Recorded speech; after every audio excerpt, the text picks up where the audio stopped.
That's why Hampton's in the situation he's in. He's trying to do the right thing the wrong way. Bokeem, it's Hey, wonderful man. to chat with.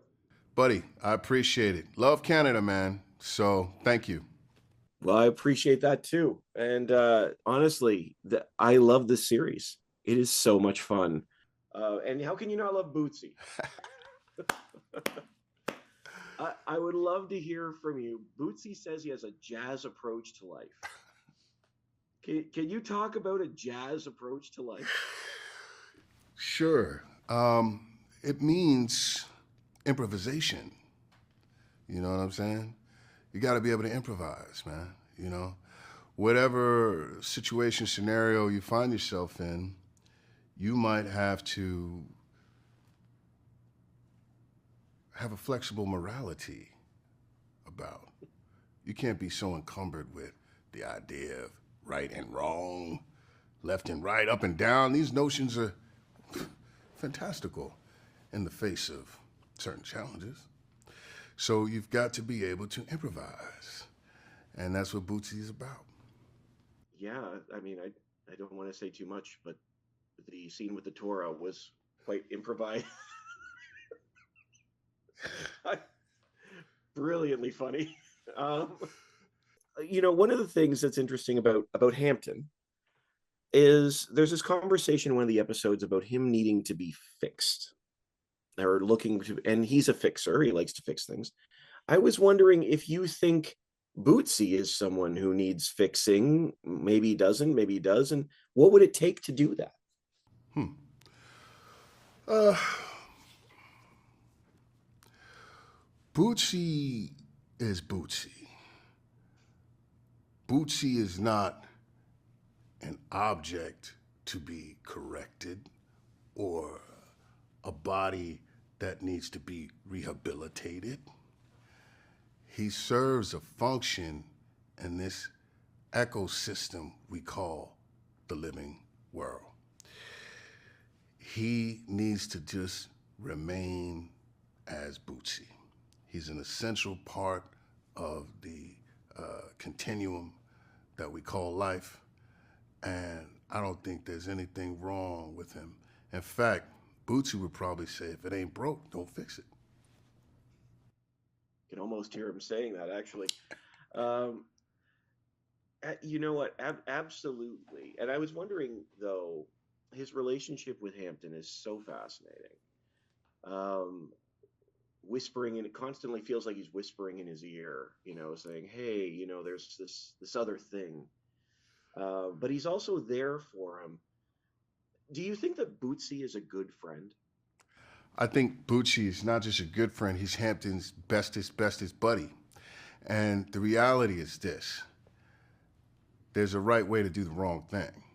Hampton just got out of the the pen, the slammer, right? And he needs to get up on his feet. And he could expound about the virtues of this and the tenets of that, and he can quote scripture all day long.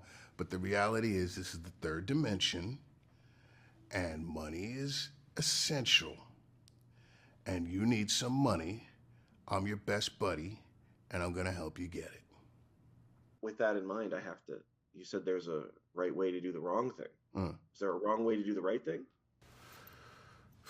Yeah, happens all the time. Happens all the time. That's why Hampton's in the situation he's in. He's trying to do the right thing the wrong way. You see what I'm saying? So I'm trying to help him do the wrong thing the right way. You get me? I do. I love it. And I just, the series across the board is so much fun. What sets it apart in your mind? A lot of things set it apart in my mind.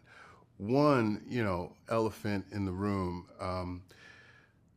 the examination of African American life in the late 60s on film usually has to do with the civil rights struggle for human rights.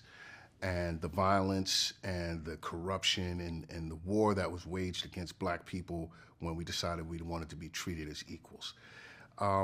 We're not really addressing that.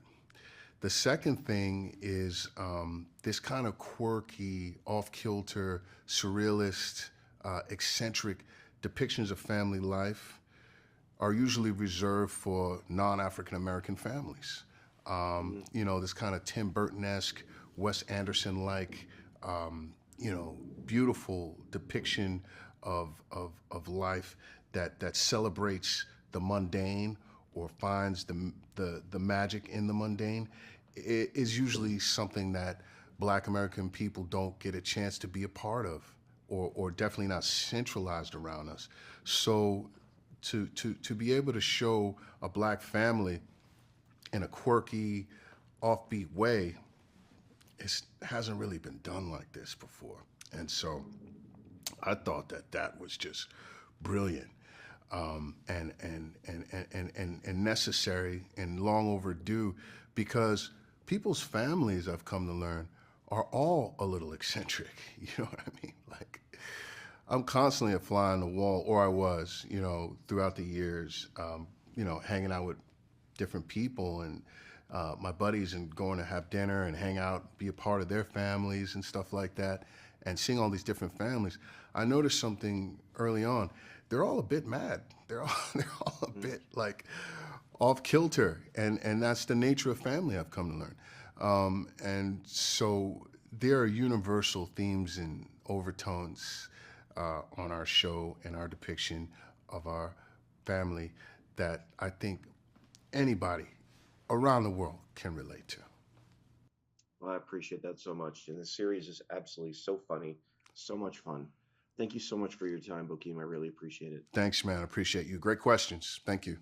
Thank you. Have a great day. Don't worry.